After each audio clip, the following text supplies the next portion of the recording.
teman.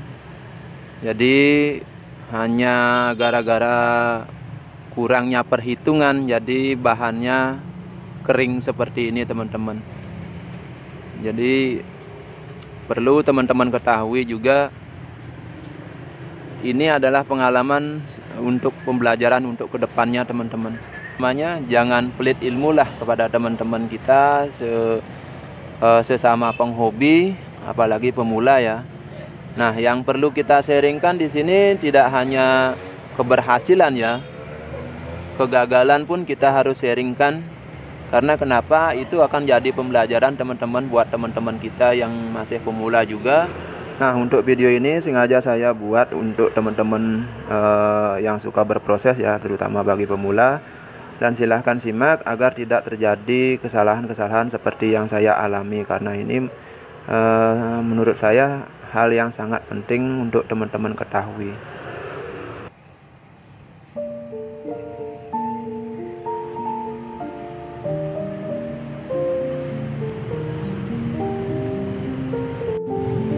Halo sahabat BMC, nah di video kali ini saya akan sharing lagi teman-teman.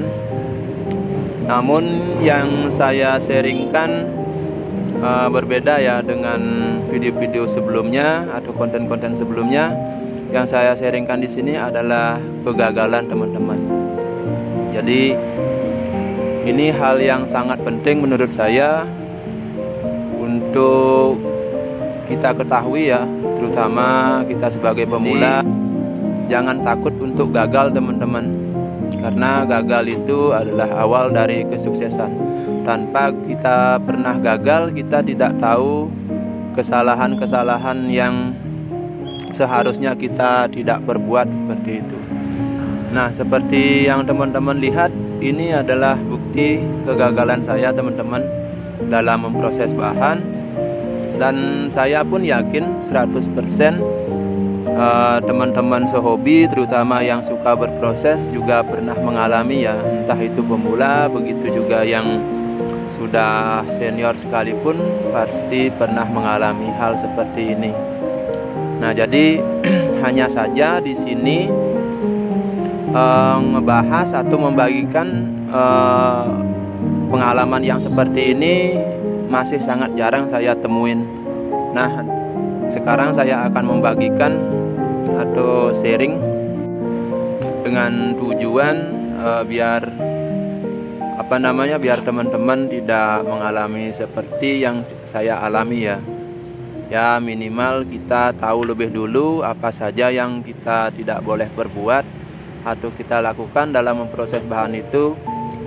Jadi ini menurut saya adalah pembelajaran yang sangat penting seperti itu. Nah, ini bahan yang sudah kering teman-teman. Ini saya besarkan kurang lebih setahun ya.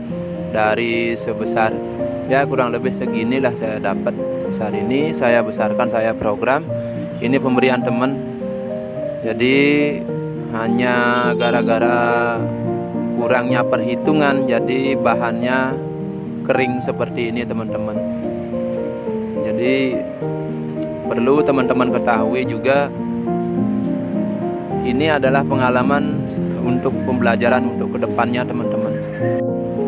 Nah, di sini jujur aja ya teman-teman, ini bahan pertama saya untuk jenis ini. Nah, ini jenis anting putri teman-teman. Nah, kenapa sampai bisa mengering seperti ini ya? Jadi saya waktu itu terlalu ambisi memproses bahan ini. Jadi saya ngepres bahannya ini untuk menjadi bonsai mame ya, mame bogel seperti itu. Nah, jadi saya kurangnya perhitungan dan ketidaktahuan karakter pohon ini. Jadi saya asal press saja tanpa memperhitungkan atau tanpa memperhatikan mata tunas. Nah, dan akhirnya seperti ini teman-teman. Ini sebenarnya bahannya sudah sangat bagus sekali ya. Jadi saya sudah pernah program akar dan melakukan pemotongan akar seperti ini. Ini sudah mecah teman-teman. Padahal ini sudah tinggal meneruskan aja sebenarnya. Nah, jadi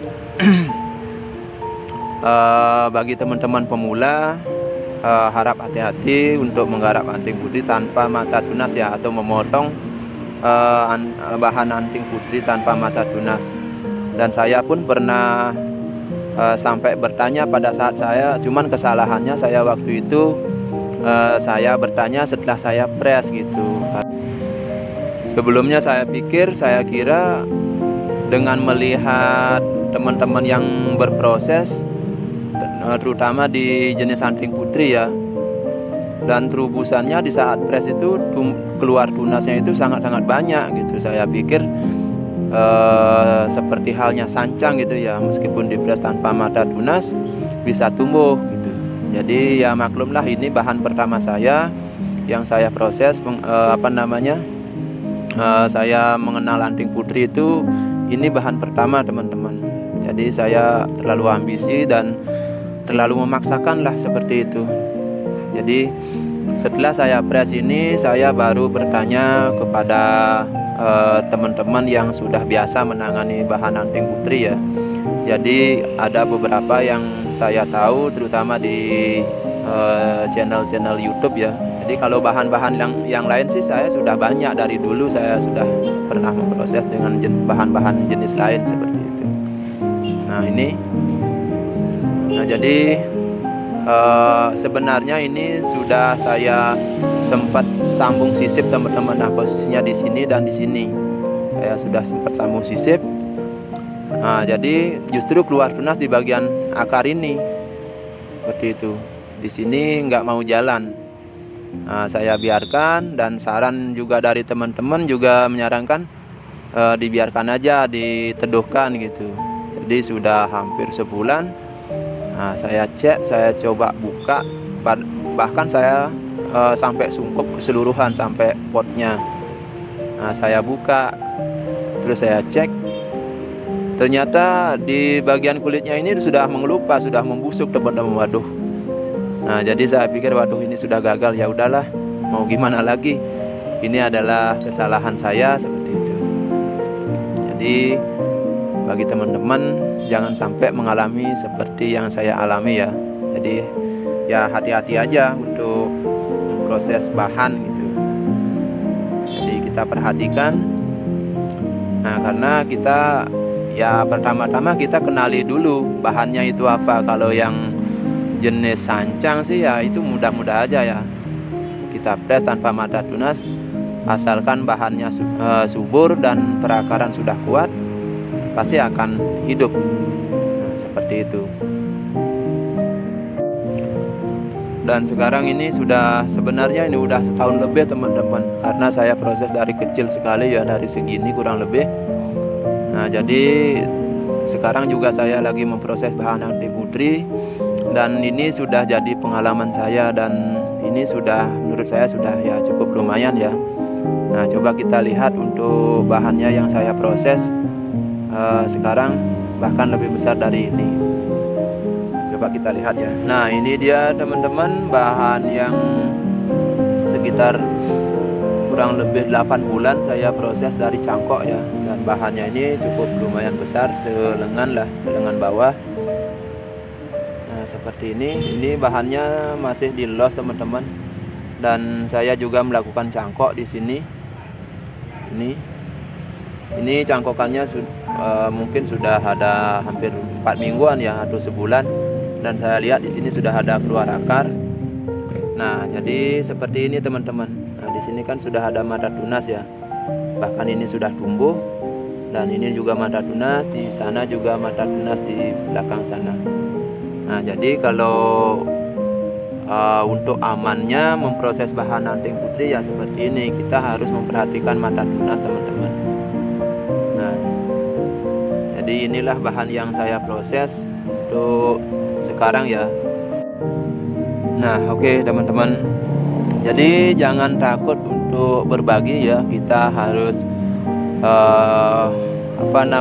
jangan pelit ilmu lah kepada teman-teman kita sesama penghobi, apalagi pemula ya. Nah, yang perlu kita sharingkan di sini tidak hanya keberhasilan ya, kegagalan pun kita harus sharingkan.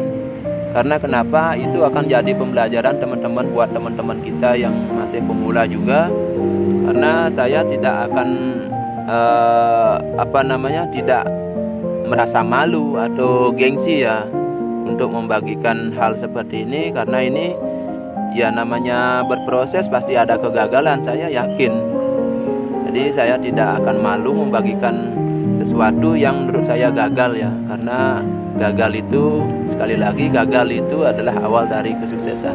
Kita tidak pernah akan tahu tanpa melakukan kesalahan, teman-teman. Kita tidak pernah akan bisa maju tanpa ada kesalahan, karena kita akan tahu dari kesalahan itu kita bisa melakukan yang terbaik. Nah, seperti itu.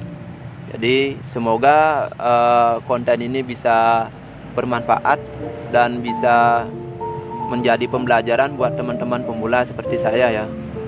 Jadi semangat terus, meskipun kita mengalami kegagalan, semangat terus untuk belajar dan berproses seperti itu.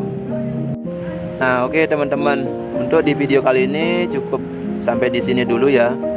Dan nantikan video-video selanjutnya dari channel Dharma BMC. Oke, semangat terus berkarya seni bonsai. Salam BMC, Bonsai Mania Channel.